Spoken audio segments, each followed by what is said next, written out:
Amy Medford with Medford Knife and Tool, slightly different video format today.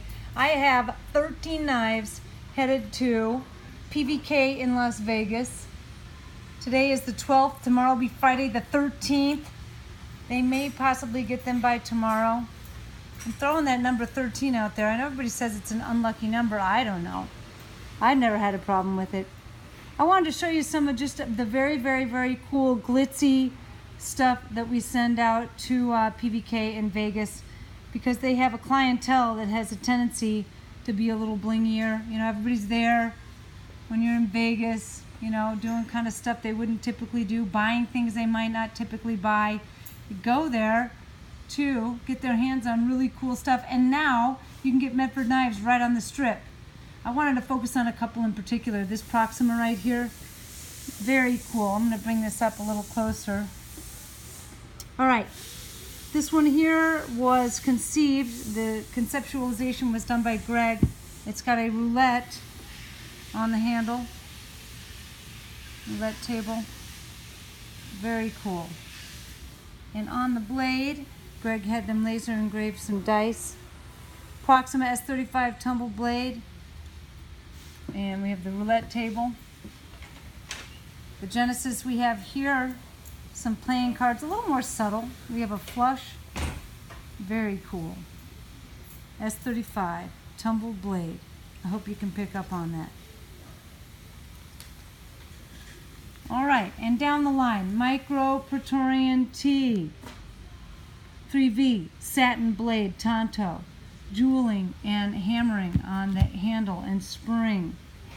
Marauder-H, S35 tumble blade, PVD handles.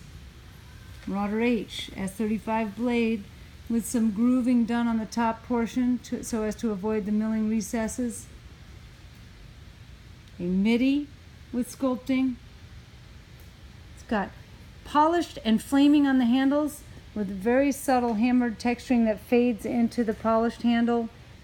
The second Midi, heavy hammered sculpting on the handle, and just in case you're curious, yes, on the spring as well.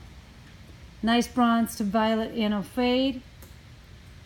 Again, you'll see no sculpting on the spring relief right here intentionally, so as to not interfere with the functionality of the knife.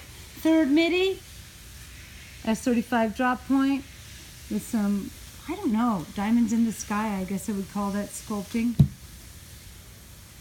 Couple Burung, all slightly done differently. Another hammered fade. A laser Art Deco pattern on the handle of this Burung.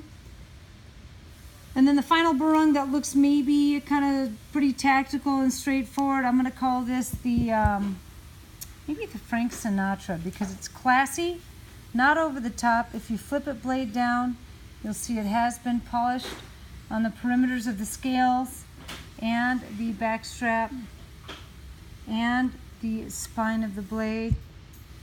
PVD clip, blade, handle, spring, and standard hardware. And then the final knife on the table here, a Theseus. And our fifth option, which was kind of up to us, a maker's discretion as to what to do to bling it out. And again, it has this really cool hammered, textured, jeweled look to it in bronze. And then no sculpting on the handle, but the serialized number parts are there. So there we go. PVK, Jeremiah and Josh Burbank are the contacts there, the owners, brothers. Let's flip this bad boy back over. Very cool, lots of sculpted, lots of hand-done knives, a couple of laser engraved knives. If you go in there to play cards, or if you want to order something because you think it's wicked cool, then go ahead and order it.